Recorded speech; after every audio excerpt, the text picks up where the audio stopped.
Our marriage to Gwen needed a boost. Our fourth anniversary was approaching and something had changed in the past few months.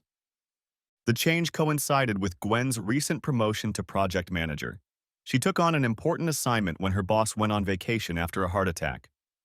The pressure built up, and Gwen's OCD, which was usually barely controlled, went into high gear. The time Gwen spent in the office increased exponentially, and our time together decreased proportionately. At first, Gwen seemed to appreciate the little things I did to relieve stress: rubbing my feet, putting the house in order, and doing laundry. Then, about 6 weeks after her promotion, none of that mattered. My touch was unwelcome. My comments made in an attempt to encourage and support her were rejected.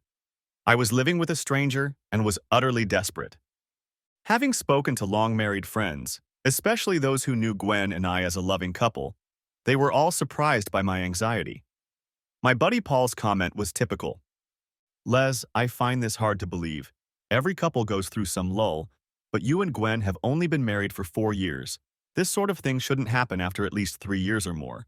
Are you sure you weren't imagining things?" When I told Paul that it had been over 3 weeks since Gwen and I had last made love, he was surprised.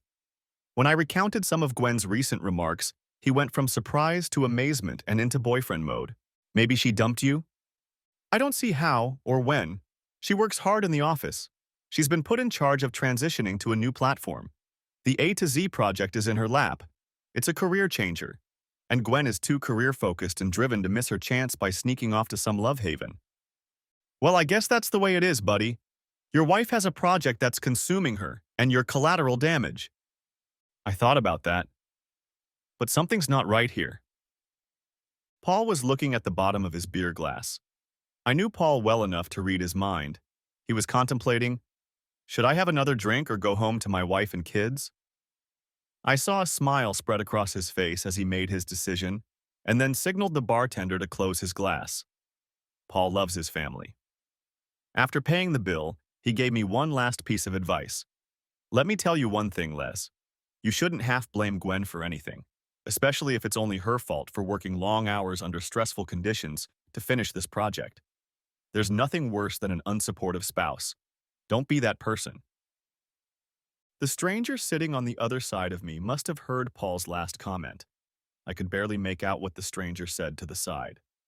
There's nothing worse than an unsupportive spouse, except a cheating spouse. I decided to do my best to trust but verify. For example, the following Saturday, when Gwen had to spend all day in the office installing new equipment, I called her mid-afternoon and asked if I could deliver pizza for lunch. Gwen replied, "Oh, Les, that would be so nice of you. But could you deliver 3 large pizzas? There are 4 of us here and we're all starving." I took their pizza orders and went down to her office to deliver them. Gwen introduced me to 2 guys I hadn't met yet. Janice I already knew from the last holiday party, and 2 of the guys, Brad and Clark, were newly hired. The 5 of us were sitting around eating pizza. The conversation was casual, although Brad was noticeably quieter, but I was used to that by now, having talked to techies. Without giving any sign of it, I tried my best to check on Gwen's time away from home. Undoubtedly, she spent all her time on this project and I never caught her out of the house. 3 weeks later, I was sitting at home waiting for Gwen. I hadn't detected even a hint of Gwen's bad behavior, but we still hadn't reconnected emotionally or physically. I decided to opt for a different tactic. Dinner was on the stove. The bottle of Merlot was breathing, the table was set, candles were burning, and there was a small vase of irises. It was 7:30 when Gwen walked through the door. Gwen looked at the table and was stunned for a moment, then smiled, kissed me, and took off her coat and shoes. "Les, that's so sweet." I poured her a glass of wine. "Wash up and change. Dinner will be served in 10 minutes, then we need to talk." She looked at me and things spun around. When Gwen came downstairs, dinner was already served. Medallions, roasted potatoes, and asparagus. We ate while talking about our day. When the last bite was eaten, Gwen leaned back in her chair, unable to wait any longer. "What's this, Les?" I pulled out an envelope and opened it. "Gwen, I know how difficult the last 5 months have been for you, and I know your conversion date is in 2 weeks on Saturday. I think we need to spend some time together after your conversion. Given that you'll want to stay close to us for at least 2 weeks after your conversion, I've booked a week-long vacation for us that starts in a month. We have 24 hours to say yes or no, and if I don't cancel by 4 o'clock tomorrow, we'll lose 25% of our prepayment. I showed Gwen a brochure for a resort in the Caribbean. We're flying first class to the Dominican Republic, an all-inclusive couples resort. Leaning back in my chair, I watched Gwen, who was alternately looking at me and leafing through the brochure. After a long minute, she spoke. Tears stood in her eyes. The forest. It's wonderful. I would love to go on vacation with you. The timing is perfect. Everything should be ready by the time we leave. Thank you for that. The next 4 weeks stretched on endlessly. Gwen's project was ready, the remodel went well, and the hiccups encountered during the remodel were minor and easily fixed. I parked the car in a remote parking lot and we took the shuttle to the terminal. Of our luggage, we only had 2 small suitcases, my backpack and her purse. I wasn't going to wear anything but shorts, a polo shirt, and a swimsuit all week. Gwen had 3 sundresses and 2 pairs of shorts in her carry-on. We picked up our boarding passes and were standing in line to go through first-class security when a familiar face approached us. Gwen looked shocked and probably spoke louder than she intended. Brad, what are you doing here? I need to talk to you, Gwen. I was furious, thinking it was some kind of problem at work. Can't this wait until Gwen gets back from vacation? Brad ignored me. Gwen, we need to talk now. I started to say something again, but Gwen interrupted me. She looked upset and worried. Les, please go ahead. I'll sort this out and I'll be right beside you. It will only take a few minutes. I hesitated. Gwen repeated. Please, Les, just carry on. I'll be right there. She turned to Brad, looking incredibly angry. I decided that if I stayed here, I would only delay the time she had to say something. I looked at my watch and made my way through security. When I got to the gate, the plane was already boarding. I needed a drink, I knew where to get one, and I made the second biggest mistake of my life.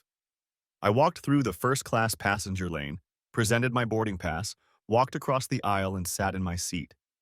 When the flight attendant approached me, I didn't even give her a chance to speak. Hi, can I get a double bourbon, non-carbonated? I must have said it politely, because the girl returned with my drink less than 30 seconds later. I thanked her by taking a big gulp, and the liquid warmed my throat, penetrated my brain, and instantly sent a wave of calm to my heart. The last passengers were boarding. I pulled out my phone to call Gwen. There was no answer. The call went to voicemail. I wrote a message. Where are you? Nothing. I sent a second message. You're out of time. Where are you? I was so engrossed in my phone that I didn't notice the cockpit door close. My body registered the movement of the airplane. We were pulling away from the gate. At the same time, a text message arrived on my phone. It was from Gwen, and it read, I'm sorry. The flight attendant was standing next to me. Sir, you're going to have to turn your phone off. Her voice brought me out of my stupor. Can I get off? It's an emergency. What kind of emergency? My wife. She didn't make her plane. I think she might have left me. I'm very sorry, sir. We can't go back to the gate on an occasion like this. Think of the other passengers, please. Any delay affects them. The look on my face must have spoken volumes about my helplessness, because she handed me a small bottle of bourbon before beginning the safety briefing. 5 long hours later, the plane landed at the Punta Cana airport in DR. As soon as I was allowed through, I dialed Gwen's number. Of course, she didn't answer. Why would she? As I hung up, I noticed a missed call from her and got a voicemail message. It sounded like she was crying, and it took me 2 tries to understand it. Les, I'm sorry, but if you read the letter I sent you, it will explain everything. I'm sorry I chose the coward's way. You deserve better. That was it. I logged into my email using my phone. There was a message from Gwen. The plane was ready to land. What bad timing. I got off the plane, sat down as soon as I could, and read Gwen's email. Les, I'm sorry. I thought I could get away from you and we could start over. For the last 4 months, until you surprised me with the idea of leaving together, I've been having an affair with Brad. Gwen had written an entire page, alternating between apologies, excuses, and descriptions of what, why, with whom, And for how long? I sat reading the note and tried my best to stay calm. I probably wasn't very good at it. When I finally stood up and moved through customs, something about my appearance must have rang a bell in the customs agent's head. Before I knew it, I was in a small room with my luggage and two agents. Fortunately, one of the agents spoke fluent English, and I managed to convince him to read my wife's Dear John letter to see why I looked like a lost soul. Could there be a worse sight than a pathetic simpleton who has just been exposed as a cuckold? The expression on my face was horrible, but I didn't cry, trying my best to hold myself together. I was released within the hour. I walked in at dusk and caught a shuttle to the resort. By this time, it was almost 8 o'clock. I wanted a drink and went to bed. The pains did not stop. When I tried to check into my room, the girl asked, "Where is your wife?" "My wife couldn't make it." "I'm sorry, sir. This is a couples resort, and I can't allow you to check in without your wife. I paid $5,000 for the week. I need a room. Can't you make an exception?" She couldn't. I asked to get the manager. The night manager came to the desk and explained the rules to me, reminding me that the reservation had clearly stated that single rooms were not allowed under any circumstances. When I asked where I could sleep that night, he kindly called another resort down the beach that had rooms available. He even had a bellman drive me to that resort. When I tried to check in at the second resort, my credit card was declined.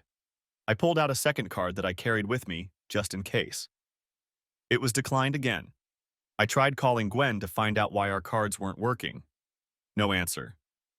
I called both banks' hotlines and was told the cards had been canceled. I sent Gwen a text message. "Why did you cancel the cards?"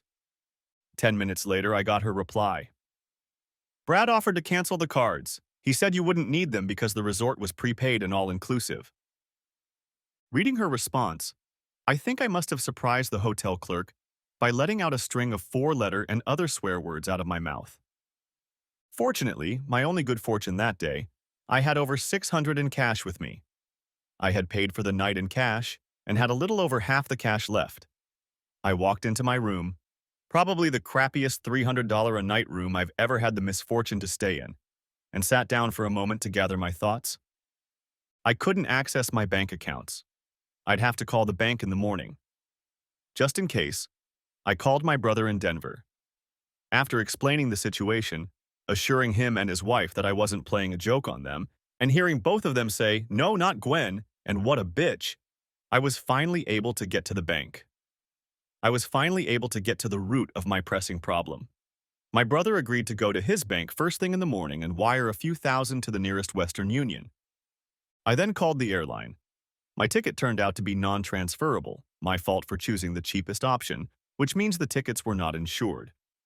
I learned that if I wanted to pay cash for return tickets, I would have to buy them in person at the terminal.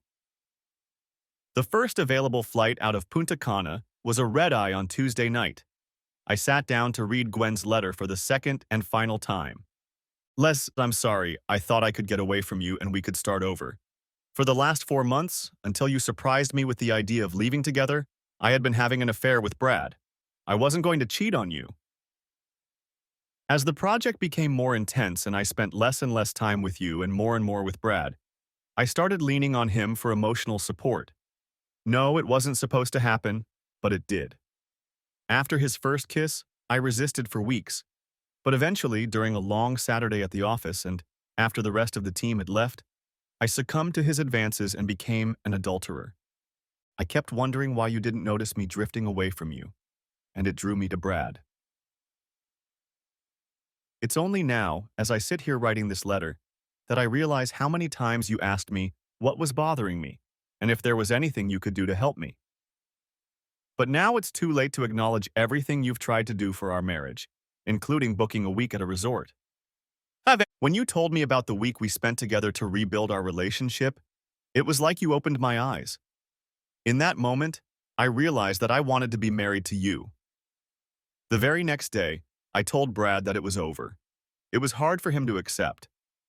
Not a day went by that he didn't try to rekindle our affair, and for the most part, I didn't give in to his entreaties.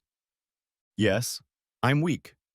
I was weak when I gave in to his temptation and started an affair, I was weak when I let him convince me to say goodbye one more time over the past few weeks, and I was weak when Brad showed up at the airport and convinced me to miss our flight and our week together. I hope you can spend this week so that you have at least a little time to forget about us. Brad told me that if it were him, he would want to spend the week at a paradise resort, with great food, lots of drinks, sunshine, and time off work, just the way he would want it to end. I hope that's how it will be for you, too. I almost left him and got on the plane, but Brad said you had to have found out about the affair after he showed up at the airport, and you probably wouldn't want to be around me after that. That makes sense, and I couldn't imagine how hard it would be to spend 5 hours sitting next to you and feeling your contempt. I also need this week to realize what I've done. I will try to return your call when you return next Sunday. By then, my clothes and everything else should be gone from our house. Please don't hate me. I know I've done too much to be your loving wife after this, but I can't bear your hatred. With regrets, Gwen. I almost deleted the letter but decided it was best to keep it. At least it answered one question. The reason I never caught Gwen outside was because she was probably having fun with that jerk in the office. The bar would be open for the next hour, just enough time to go downstairs, have a drink, and toast my whore wife's infidelity and the end of my marriage. When I was growing up, my father made sure all 3 of his children heard his lesson about drinking and binge drinking. I heard it before my senior year of high school and again the morning I turned 21. Drinking has never solved problems. And what's worse, there are 3 kinds of bad drunks.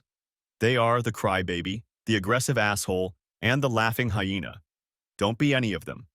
Drink slowly and calmly, enjoy the high, but know your limit. And if I ever find out you're drinking and driving, I don't care how old you are. I'm going to take your car away from you and give you a beating. The thing is, Dad wasn't a tea drinker. He could take a drag on a beer just as well as anyone else. But I never saw my dad get drunk, or act stupid, or get behind the wheel after drinking more than 1 beer. He lived by his own rules. So I knew I would leave that bar after 2 beers, but before I went back to my room, I would enjoy both. After drinking my first president, I looked around the bar. There were 2 single guys, 4 couples, including 2 guys who I assumed were a couple, and a 5th couple trying their best to charm each other on the dance floor. The bartender was watching me looking at the Hummer, and when our gazes met, we laughed. The guy on the dance floor weighed probably 60+ pounds, and the lady looked like olive oil. You young people can look her up on the internet. I almost said out loud to the bartender, at least his wife didn't leave him at the damn airport. It got me thinking, how did I screw up? Did I really screw up? Had all of our 5 years together, including 4 years of marriage, been some kind of illusion? I didn't think so. It seemed to me that up until a few months ago, Gwen and I really loved each other and were happy. That got me thinking as I sipped my 2 beers. We met 5 years ago at a baseball game of the Chiefs, Peoria's minor league team. Gwen was with a group of girls and wearing a Ryne Sandberg jersey. Although the Chiefs are affiliated with the St. Louis Cardinals, there are a lot of Cubs fans in this part of Illinois. I sat down next to them and immediately proceeded to meet a tall blonde with a pretty face and long legs. I bought all 4 of them a beer to introduce myself, then used her tank top to strike up a conversation. You seem a little young to be wearing Sandberg's jersey. He was a little ahead of your time, wasn't he? Ryne Sandberg was my dad's favorite player. He bought it for me. I introduced myself and extended my hand. I'm Thomas Lester. Everyone calls me Les. She took my hand. Gwen Harper. Everyone calls me Gwen. She told me that she was a senior at Bradley University majoring in information technology. I told her that I had been out of college for 2 years and was working at Caterpillar in the engineering department. We somehow got back on the topic of Sandberg jerseys. Dad said the 5 best days of his life were the day he married Mom, the day I was born, the day my brother Pete was born, the day he was drafted by the Cubs, and the day Ryne Sandberg hit 2 home runs off Bruce Sutter. Your father played for the Cubs? Never made the main team, but spent 2 years in the Iowa AAA. That's still pretty good. Gwen and I talked for the rest of the game. When she left with her friends, she gave me her phone number and told me to call. I called the next day, we dated that weekend, and that was the beginning of our romance. It took a few months before I finally got Gwen into my bed. She was not only beautiful, but she loved sports and was very capable. She ended up graduating summa cum laude. We had one problem that could have been crucial. Her friends, and especially her father, were very, and I mean very competitive when it came to their sports teams. My alma mater, Purdue, played men's basketball with Bradley. We were all at the pub watching the game. I love it when Purdue wins, but I'm not on the team and can't control whether they win or lose. But that night, every time Bradley scored a goal, one of Gwen's guy friends would get in my face and then greet the other guys at the table. Luckily, Bradley won. I was told I had to buy the next round. I gritted my teeth, didn't tell the guys to back off, but told them that the winner buys and stood by my opinion. Nothing came of it, but I'm pretty sure I didn't score a single point among Gwen's friends that night. Gwen seemed to take it all calmly and didn't say a word. If I dodged that bullet, it didn't prepare me for meeting her father. Thanksgiving came. Gwen and I had been seriously dating for 4 months, and it was time for me to meet my parents. I walked into their home in Arlington Heights and was immediately greeted by my mom and dad. For all of Gwen's intelligence, she could be wrong sometimes, and this was one of those times. Right after she introduced us, Gwen joked, "Watch out, Dad, he's a Cardinals fan." Was that just a grimace on the old man's face? It was 2011, 5 years before the Cubs finally went to the World Series and won it. And in the previous 10 years, the Cardinals had been there 3 times and won it twice. So I totally understand how this can be a sore subject for a Cubs fan, especially a guy who played in their farm system. I needed points with my girlfriend's family, and I downplayed being a fan. At least that's what I tried to do. On the surface, I was a Cardinals fan, although, as I've said before, I'm a pretty bad fan when it comes to my teams. For the next 5 years, up until that day at the airport, I felt like I was on probation and my dad was just waiting for the next strike. Can I just say this? My dad was an asshole. I hope he's happy with how things turned out in the end. More on that later, of course. Gwen and I moved back to Peoria after Thanksgiving, and everything was back to normal. Gwen was about to graduate from high school and already had a job at State Farm in Bloomington. I called Mr. Harper, asked for his daughter's hand in marriage, and bought a ring. 2 days before Christmas, I introduced Gwen to my family. They liked her, and on Christmas Eve I proposed. Gwen cried, said yes, and we started making plans to get married at the end of July, exactly 1 year after that day in Dozer Park. We didn't start living together. Gwen left her apartment to the 2 girls she shared it with, but 4 or 5 nights a week, Gwen stayed over at my place. It was pretty stupid, but her family didn't believe in premarital cohabitation. We found a small farmhouse to rent between Peoria, where I worked, and Bloomington, where Gwen worked, and moved there after our honeymoon. We got married on July 30th and honeymooned in Miami Beach. That was until 4 months ago when everything went south, and I found myself several thousand miles away from home, alone drinking a Dominican beer. The bartender rang the bell to give the last call. I finished my second president, thanked him for giving me a good place to think things over, gave him a good tip, and went back to my room. Late Monday morning, after calling our bank and learning that all 3 of our accounts were closed, I was at the Western Union office to pick up the money my brother had sent. Taking a cab to the airport, I bought a ticket for Tuesday's flight, making sure nothing was checked out early. It was the middle of the day when I returned to the resort, extending my room until the next day. Now what?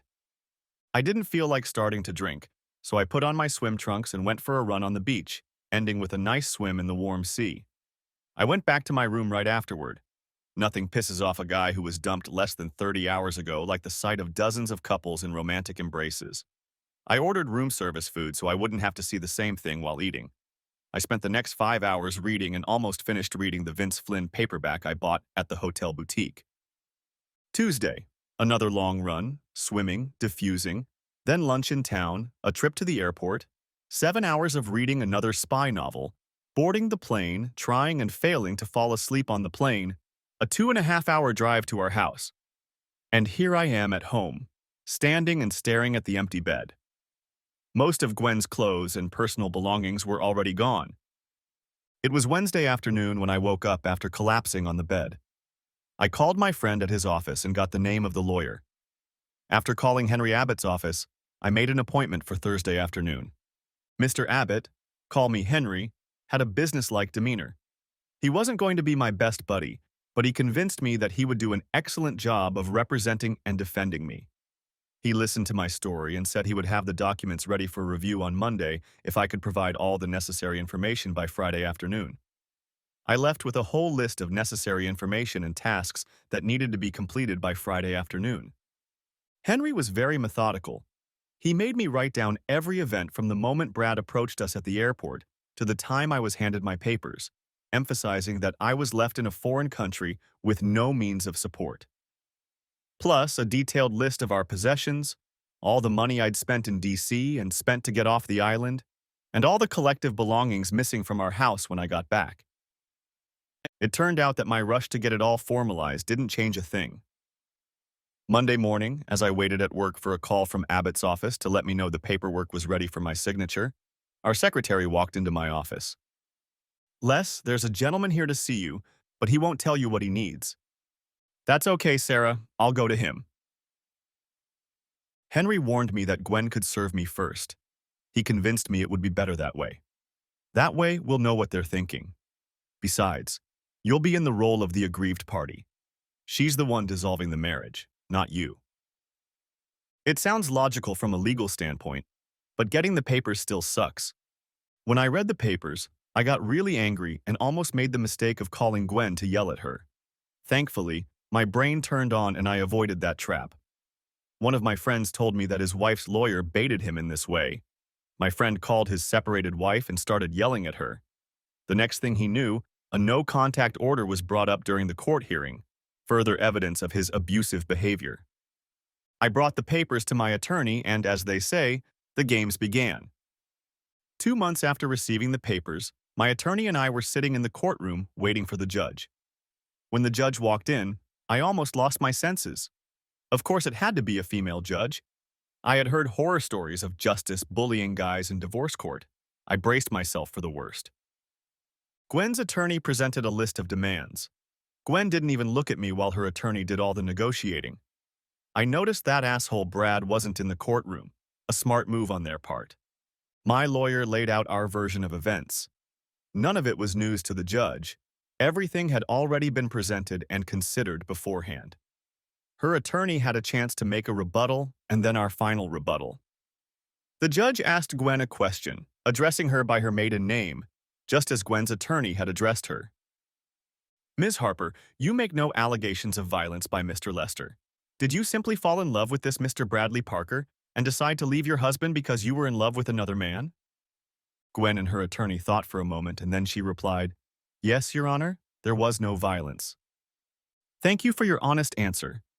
If there's one thing I won't tolerate in my courtroom, it's people using false claims of violence to gain an advantage. The judge paused briefly, reviewing her notes. The court authorizes a divorce, effective immediately. No alimony will be awarded. Each party will retain their retirement funds and any personal property. Jointly acquired property will be divided 50-50.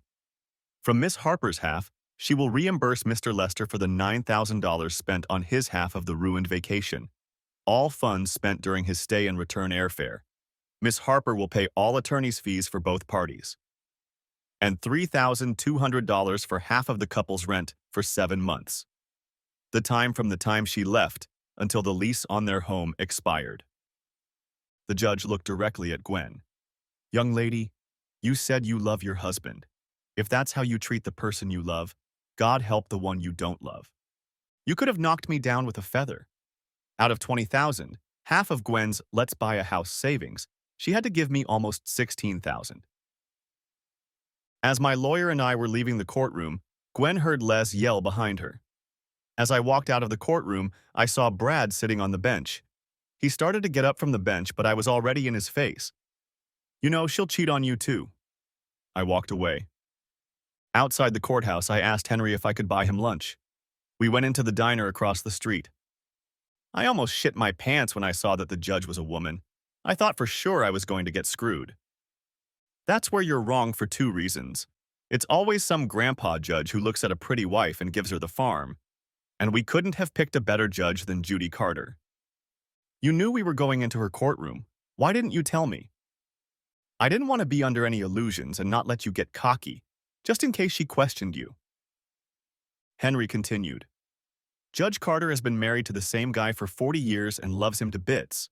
She's a respected attorney. He's a machinist at one of the local machine shops that supplies parts for Caterpillar. But it's a marriage of equals. Barry Carter is a great guy, unassuming at the club, even though he has 5 strokes and wins every damn tournament. Henry stopped talking to take a sip of coffee. Let me tell you one last story, just because you got bitten the first time you walked down the wedding aisle. But you should know there are some great girls in the world. Judge and Barry are at a country club dance. They're sitting at the same table as my wife, me, and another couple. One of the local bigwigs, the owner of a car dealership in town, walks up, ignoring Barry, and asks Judge to dance. Barry isn't cocky, but he's man enough to let his wife handle it. Judy tears the guy apart. Has anyone ever taught you good manners? She asks. No gentleman would ask a lady to dance without first asking for her escort. Now go away, and pray you never find yourself in my courtroom. And if you do, you'd better tell your lawyer you need another judge, because I can't promise you a fair hearing. The judge leaned over and kissed her husband. She knows that some people underestimate her husband just because he works with his hands. I laughed at the story. Only half an hour into Judge Carter's courtroom, and I was already imagining what it would be like. You're different from most lawyers. I'm sorry if it sounds like I'm judging your profession, but... Now it was Henry's turn to laugh. My father worked on an assembly line at CAT for over 30 years, while my mother stayed home and raised 5 children. The day I was accepted to law school, my father hugged me, congratulated me, and said, "Don't become an asshole." We finished lunch, I thanked him again, and we went our separate ways. Time to start a new life. Well-meaning coworkers and other acquaintances set me up on dates or recommended women they thought I should meet to get over my broken heart. The problem with all of these suggestions was this. I didn't need a new relationship yet. It was still too raw. I mostly hung out at local bars with a reputation for being a regular. I had enough free time to take dance lessons, but being a Lothario is always dangerous. One night I partied for an hour with one particularly well-built girl. We were about to leave when her left hand lit up and there was an unmistakable lightness on her 4th finger, evidence of a recently removed ring. Are you married? She looked at me like a deer in the headlights and stammered out a sentence. Yes, but my husband is away. Where is he? In Afghanistan? He's in the army. You should be ashamed of yourself. Your husband risks his life and you want to cheat on him? She started to cry, then collapsed on the sidewalk. I'm so sorry, I'm so sorry, I'm such a slut. I picked her up off the sidewalk and she looked me in the eye and started talking some bullshit. He's been gone for 5 months and I worry every day. I got lonely and I got hit on by a few guys at work.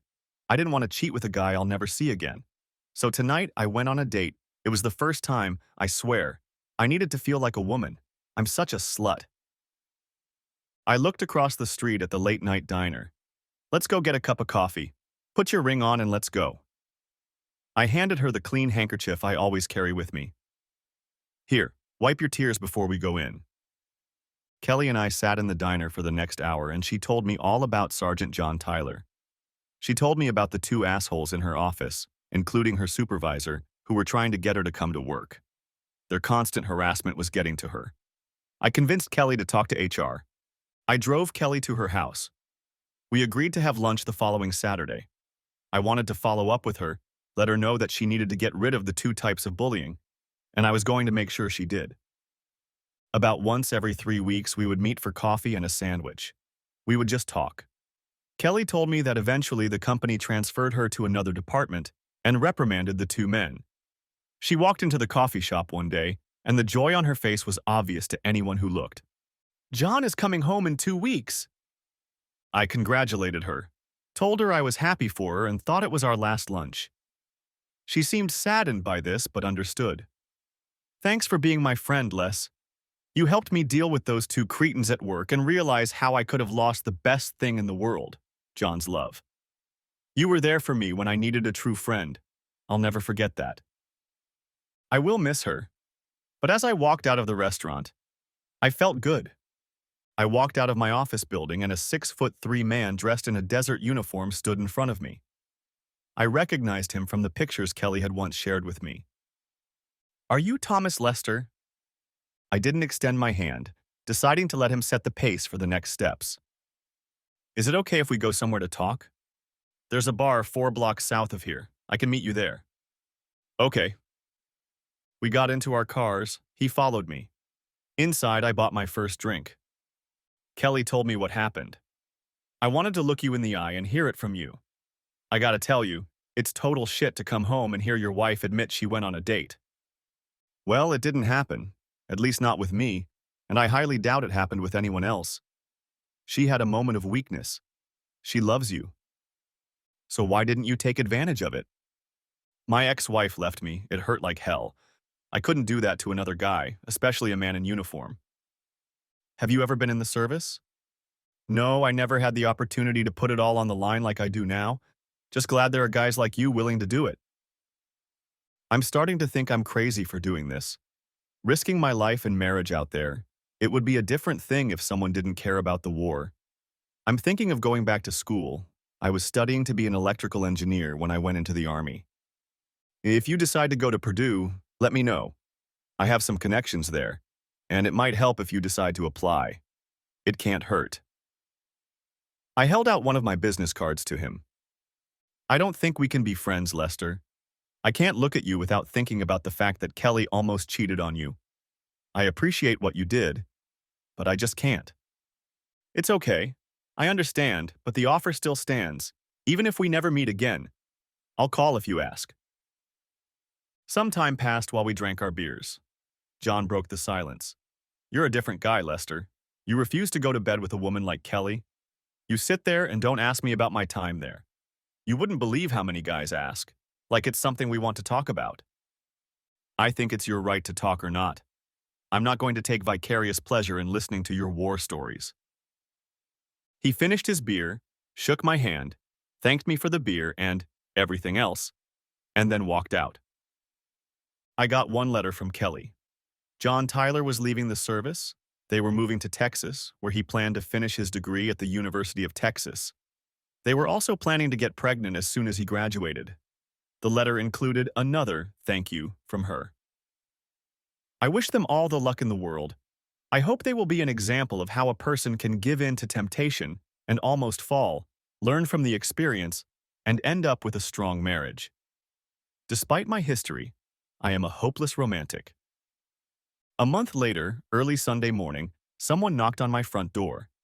I opened the door and was surprised to find Gwen's younger brother standing there. Looking over his shoulder, I saw her dad sitting in the car in my driveway. Les, Dad and I would like to talk. Well, Pete, you can come in, but your father is as welcome in my house as I am in his. Tell him to stay in the car and you can come in. Pete got back in the car and spoke to my father. I couldn't hear what was said, but the body language spoke volumes. I restrained myself from blowing the old bastard off. Pete came back alone. I let him in and poured him a cup of coffee. I always liked getting along with Pete. You pissed your dad off more than a hornet. The ride home is not going to be a pleasant one. I'm sorry, but if he ever gave me a slack, I'd do the same. Now that I'm no longer with your sister, I don't have to pretend. Why don't you tell me why you're here? This is Gwen. Dad and I came yesterday to pick her up from that creep Brad's apartment. He hit her and gave her bruises. I'm sorry to hear that. But what does that have to do with me? We've been living apart for a year and divorced for over 6 months. Dad and I were wondering if you could take her back. She cried all last night, kept saying she wanted to be your wife, and made the biggest mistake of her life when she left you. I'm sorry to hear she was hurt. Honestly, I don't wish that on anyone, especially those I once loved. But there's no way I'm going back to Gwen again. I'll never be able to trust her. She broke my heart in two. Where is she now? At the Holiday Inn. She can't look you in the eye, but she didn't stop us when we said we were going to your place. Again, I'm sorry. I wish her luck to get her somewhere safe, but it won't be here with me. I rose from the table and held out my hand, signaling that the conversation was over. Pete reached up and took my hand. There was sadness in his eyes. If anything, I can't blame you, but I had to try. My sister messed up and you're a great guy and always treated her well. I don't know what got into her head to mess it up. Bye, Les. I didn't walk Pete to the door. I didn't want to see their bastard father again. I heard the car start and pull out of the driveway. That was the last I heard of this family. Mutual friends informed me that Gwen had moved north and taken a job in Northbrook at Allstate. In the year following my divorce from Gwen, I had plenty of opportunities to lick my soul wounds, more than a dozen one- and two-night dates. Most of those girls went home just as satisfied, if not more satisfied, than I did. Practice makes perfect. I met Grace at a concert on the ISU campus. No, not at a rock concert. It was a chamber orchestra from Chicago, and the highlight of the evening was variations on Folia by Salieri, Geminiani, and other Italian composers. Sitting next to me in the audience was a petite, pixie-like woman who reminded me of pictures of Twiggy, Patty Boyd, and other British models. My father was a big fan of George Harrison and Eric Clapton. Grace struck up a conversation during intermission, asking if I enjoyed the concert. I learned that she was in grad school in the graphic arts department, plays the cello, and was willing to let me buy her a drink after the concert. At a pub nearby, we had a drink while swapping stories. Given the name Grace, you'd think she was born into a religious family, but that's not the case at all. Her parents named her after Grace Slick, lead singer of Jefferson Airplane. She grew up in what you might call a commune outside of Carbondale. When I told her I lived on a farm, she looked extremely interested. Do you have a garden? I'm surrounded by my landlord's cornfields. There's a plot of land, probably 40 by 40, where the previous tenant grew vegetables. But in the 5 years I've lived there, he never planted anything. Now it's nothing but weeds. That's too bad. Gardening can be a very relaxing, almost spiritual activity, not to mention how wonderful fresh food tastes. We moved on to other topics until it was time to leave. I walked her home, kissed her on the cheek at the door, and gave her my phone number. She was different from any other girl I had ever known. I called the next day and we made arrangements to attend a student art show on campus the following weekend. It was a great week at work. I got a promotion and a nice raise. All that extra time I had put in since the breakup of my marriage had paid off. Saturday afternoon, I picked Grace up from her apartment. It was a beautiful April day, and I was tempted to suggest spending it outdoors on the patio, drinking beer, instead of sitting indoors looking over student papers. 30 minutes later, walking through the first gallery, I regretted not suggesting the pub. Almost all of the works, both paintings and sculptures, seemed to exist only to shock. Grace held my hand and must have sensed my reaction when I approached a 3-panel triptych that could only be interpreted as Mary performing fellatio on each of the Holy Trinity.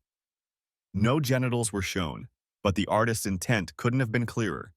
If this piece of trash was considered art and something Grace had anything to do with, then our date would soon be over with no chance of future encounters. I think I'd like to leave. Grace squeezed my hand. Maybe we can work it out after the next gallery. If you feel the same way afterward, we can leave. Grace pulled me into the next room. I looked around, almost reluctantly, but was pleasantly surprised by what I saw. It was art, at least from my perspective. Instead of art meant to shock and offend, this was art that lifted the spirit or made you think, not just scandalized.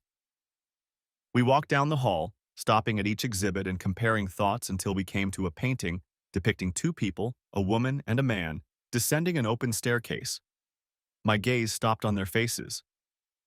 What were they thinking about? Then I noticed the ring on the woman's left hand as she held onto the railing, and the man's ring finger was bare.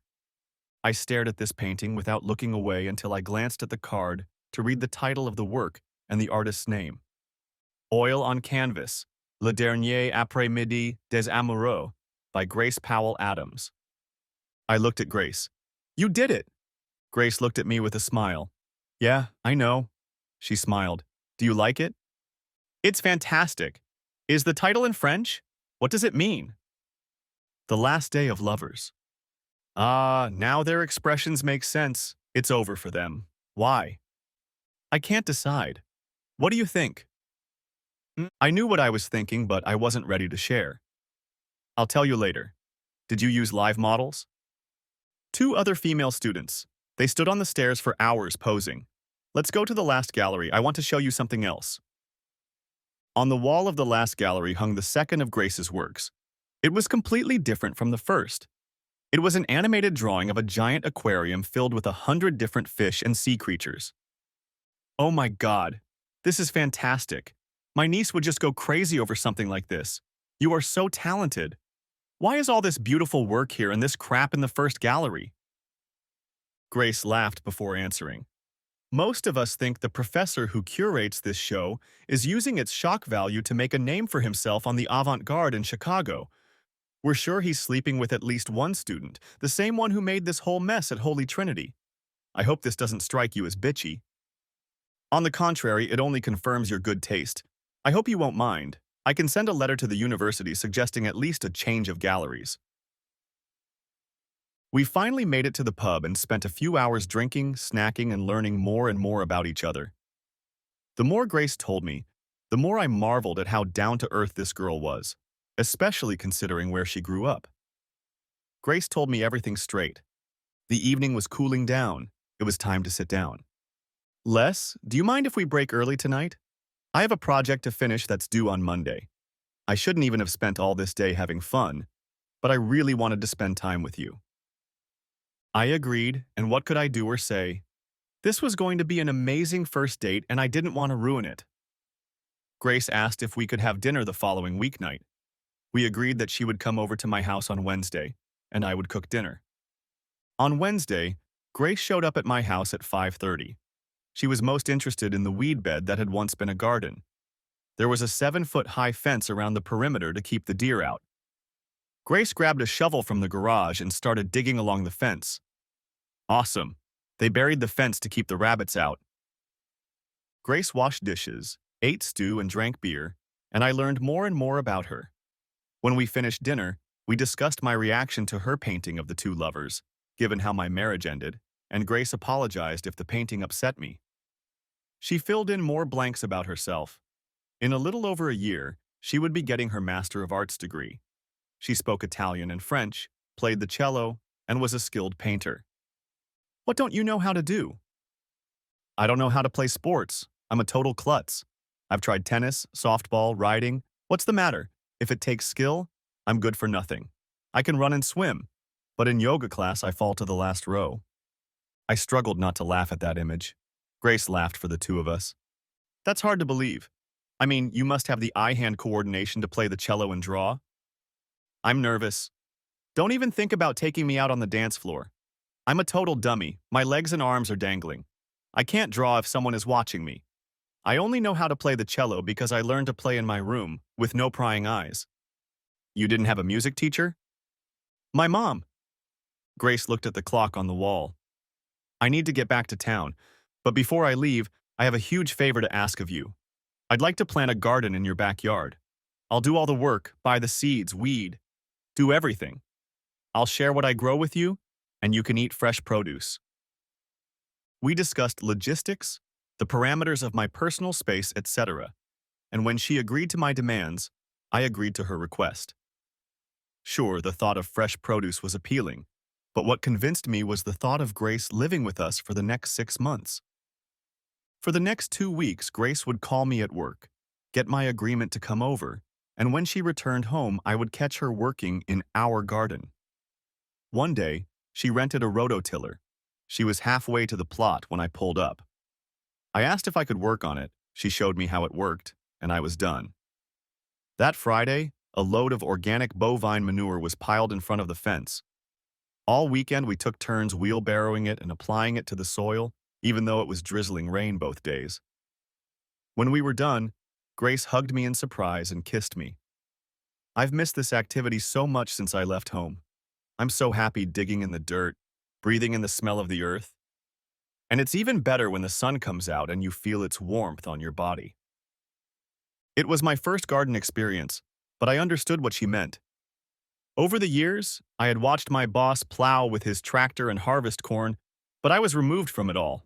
Working on this small plot of land was a hands-on encounter with nature. We went into the house and made sandwiches for dinner.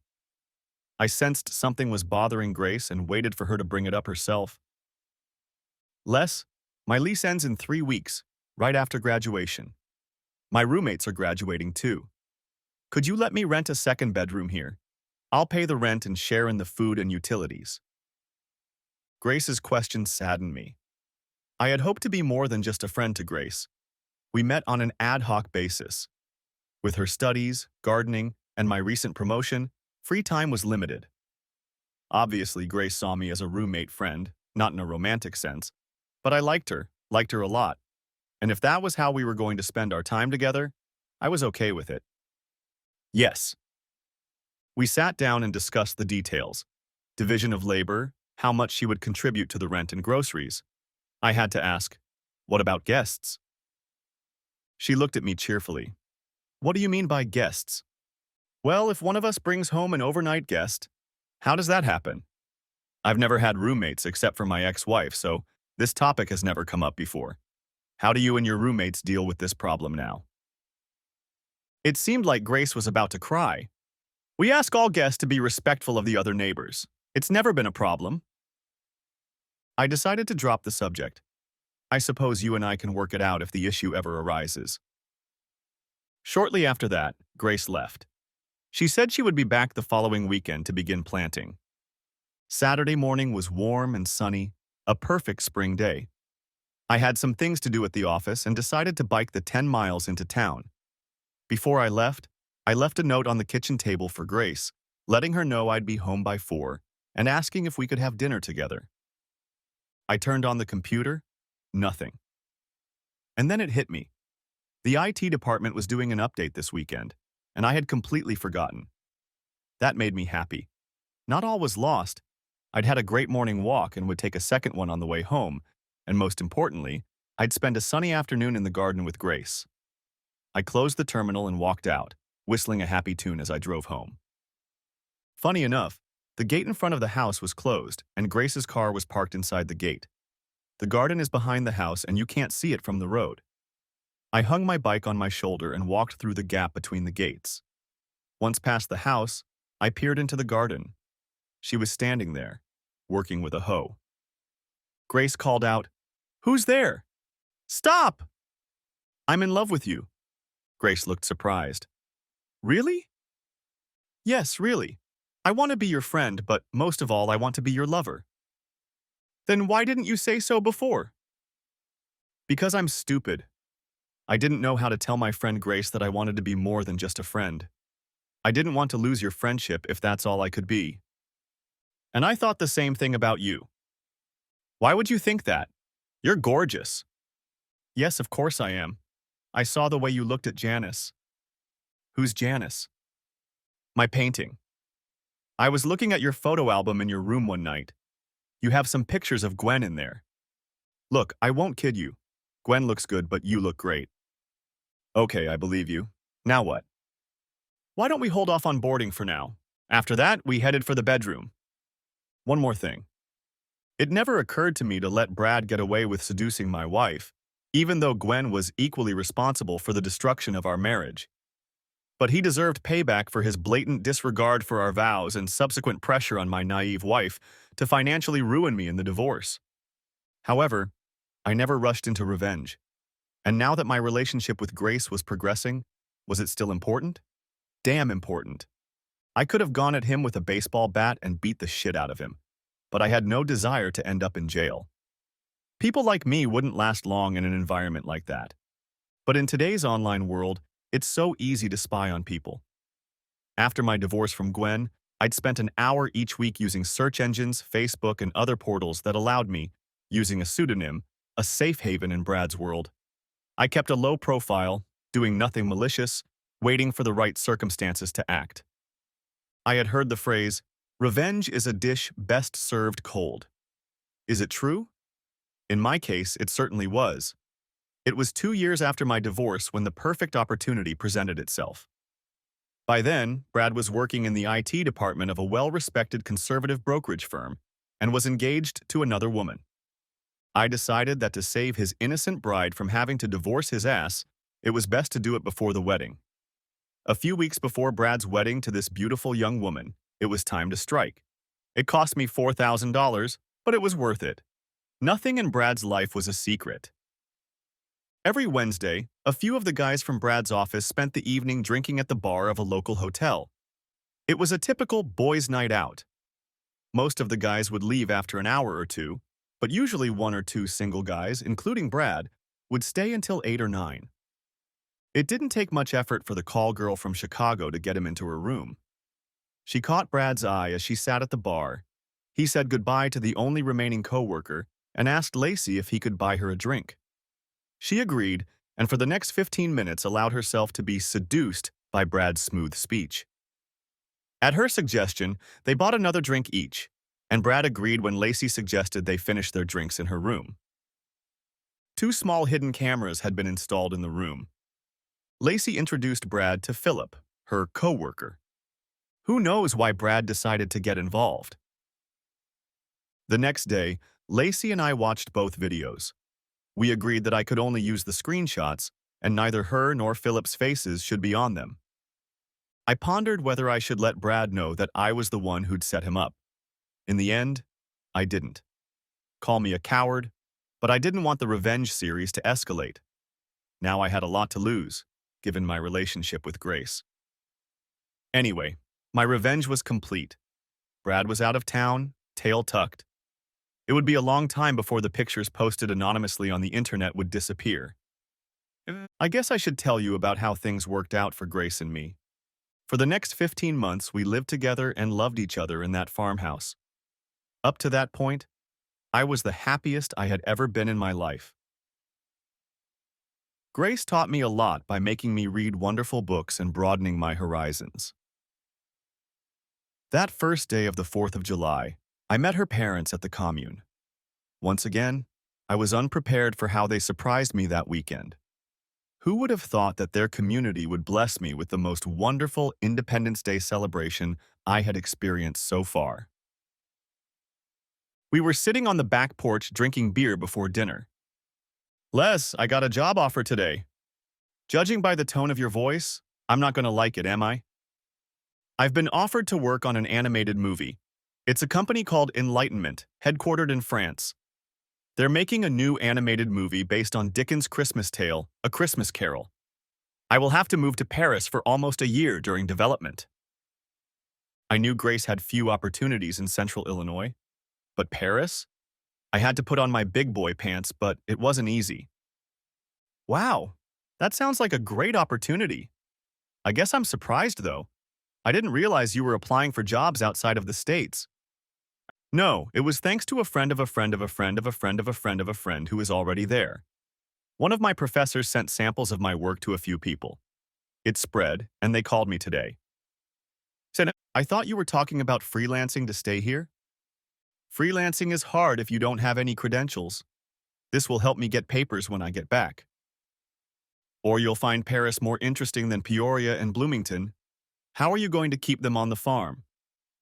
I've been thinking about that, baby. You always said you thought I was quite reasonable. You know how much I love the farm, and you must know how much I love you. When do you have to give them an answer? Before the end of the week. Well, you know me.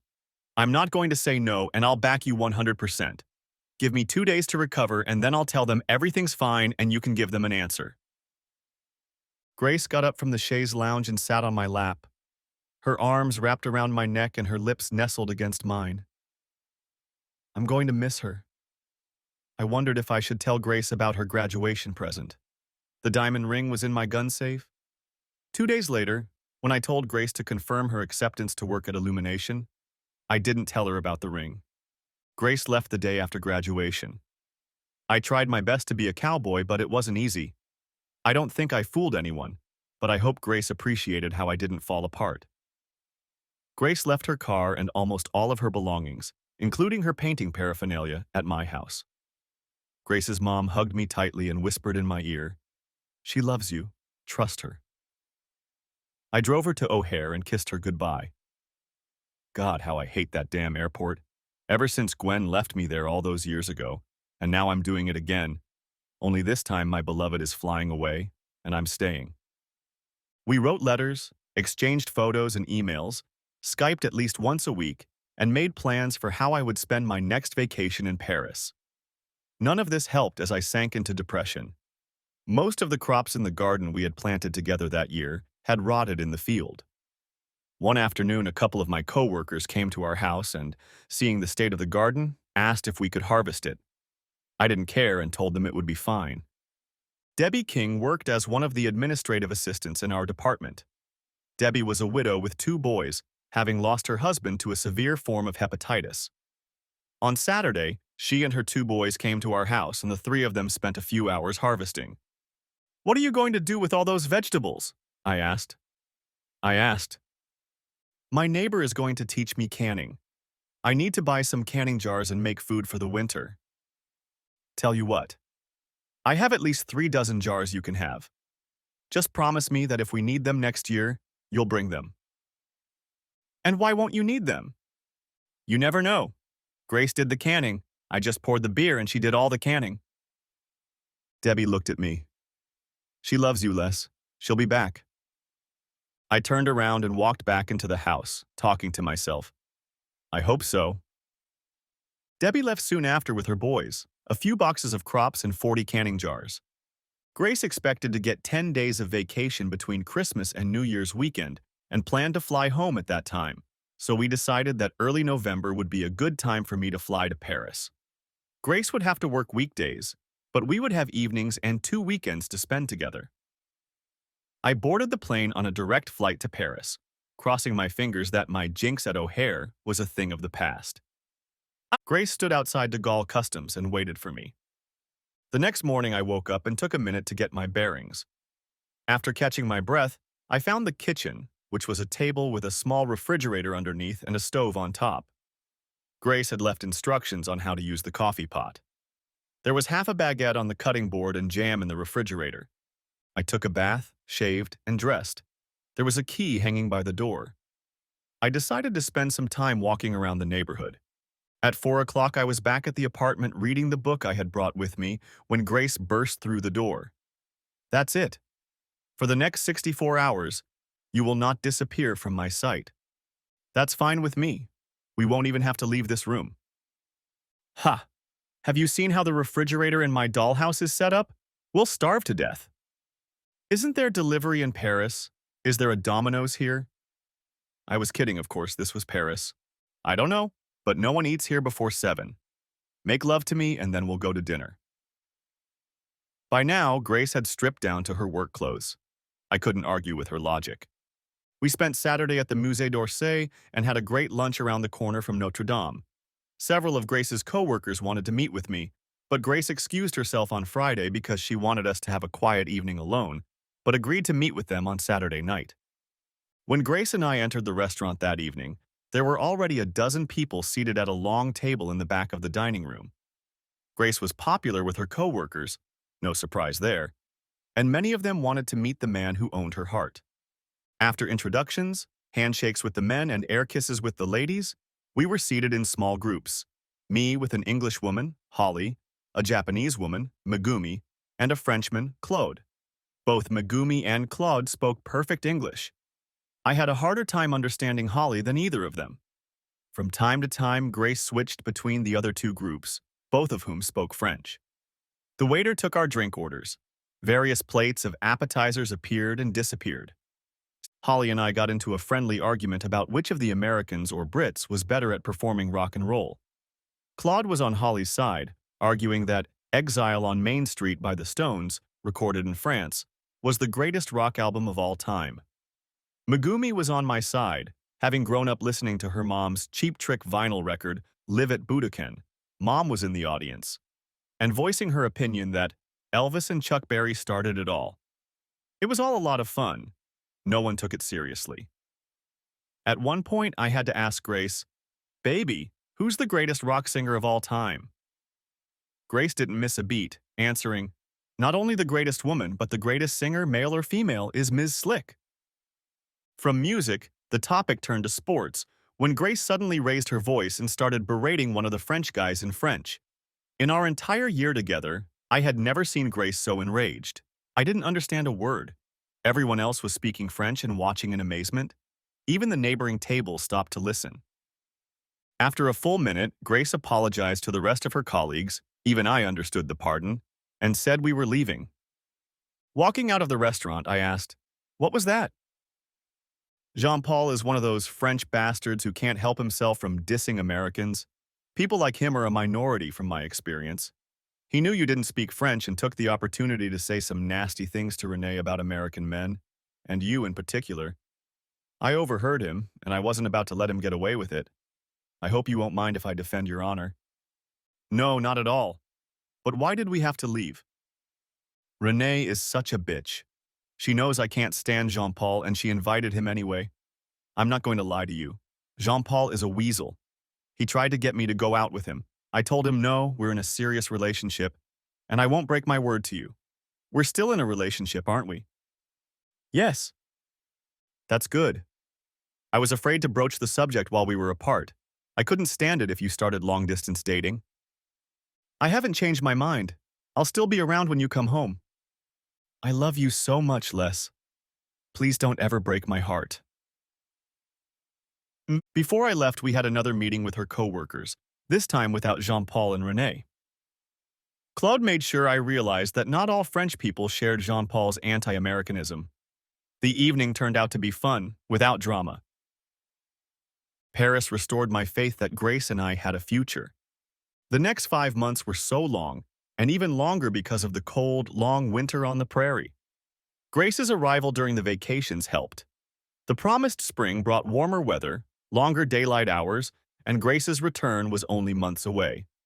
I had originally planned to spend a week in March in Paris, but Grace said her work hours were ridiculous right now because it was a busy time. In order for the movie to be ready for holiday release, the first draft of the schedule had to be ready by mid-May. I canceled my travel plans. With any luck, Grace would be home by mid-June. It was the 10th of May, a beautiful day. The temperature was around 70. The sun was shining after 3 days of rain. I drove home from work, anticipating drinking a beer sitting on the back porch of the house. I don't know why, maybe just because I felt closer to Grace that way, but I'd spent the previous Saturday with a rented rototiller in the garden. Maybe I'll plant tomatoes and string beans. Simple things. In the meantime, I'll have a beer and look at what was now considered Grace's place. I pulled up to the house and was surprised to find the gate closed. I stopped the car and instead of opening the gate and driving through, simply walked to the back of the house. There in the garden, leaning on a hoe and looking straight at me, stood the most beautiful garden nymph. We stood for half a minute or so, just looking at each other, until she dropped the hoe and threw herself into my arms. "Why are you here?" I asked. "We finished early, 3 days ago. They only need half the crew for finalization, tweaking, and post-production. They asked for release volunteers, so I volunteered. Packed up, got on the first flight to O'Hare, transferred to the shuttle, and got home 2 hours ago.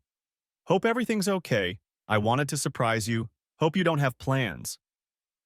Damn, this woman can be so dumb sometimes. Time to set her straight. Yes, I do have plans. Wait a minute. Grace was still holding me tightly. I freed myself from her grip and ran into the house and opened the safe. I opened the box and got down on one knee. "Will you marry me, Grace?" Like I said, she could be so stupid. I completely surprised her with my proposal. It took her too long to find her voice, but when she did, she said the right words. "Yes, I love you so much, Thomas Lester. Isn't Sunday too early? It will give us time to get our license and visit our folks." On Sunday, we did get married. In the garden, wherever we could. It was a bit muddy, but the 20-odd guests, including both parents, siblings, and a few others, didn't seem to mind. And Grace wore a dress even though it was a garden wedding. I'm sure my parents appreciated that. Epilogue. Grace and I stayed at the farmhouse until the end of harvest. We spent the summer looking for a house of our own. We found the perfect place a few miles north of town and about a quarter mile from the river, far enough away that we didn't have to worry about being flooded. It's 4 acres of land. two of which are wooded, and enough flat land to put in another garden for Grace. There's a two-car house on the property and a garage that's bigger than the trailer. We will convert the south side garage into a studio for Grace, and we will have room for both cars. We will sell the two-car house as soon as it is built.